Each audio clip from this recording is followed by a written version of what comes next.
also have to specify the drugs that you will be testing for. And many employers right now are changing their drug testing policy to not include cannabis or marijuana.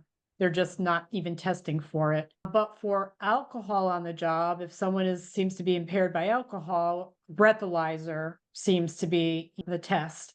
But I'm going to pause and see three of you as maybe some experts in this arena. I would love to hear your comments on that.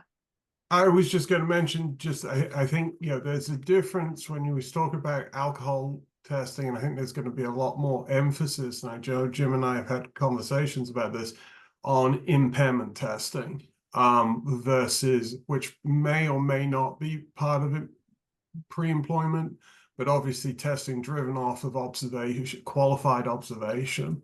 That's going to become a lot more, and that sort of everybody's dusting off their old alcohol policies, because that's really one of the only places you used to see it was triggered from impairment.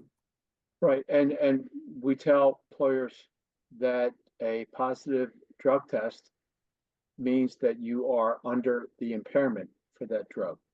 That is not the same as being impaired for that job. We can't, right now, it's just impossible to legally say that someone is impaired, but we can legally say that if they tested positive for a drug, marijuana, they're under the influence of that drug.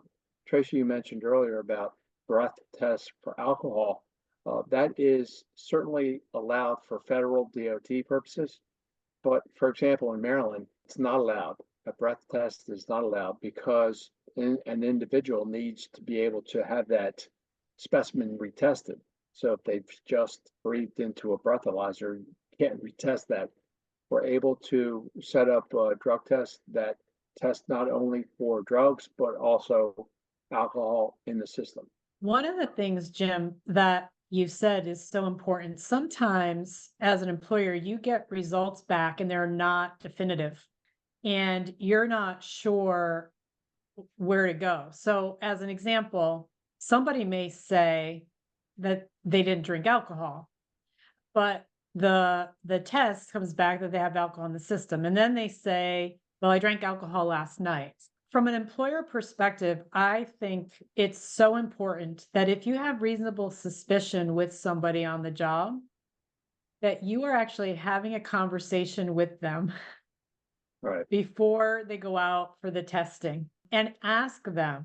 You've done the reasonable suspicion checklist and you're basically saying to them, you're slurring your speech, your eyes are glossy, these are all of the things that you are exhibiting. Can you tell me what is causing this? And most of the time, in my experience, when I've approached the situation that way, surprisingly, employees are actually very upfront and honest. Right.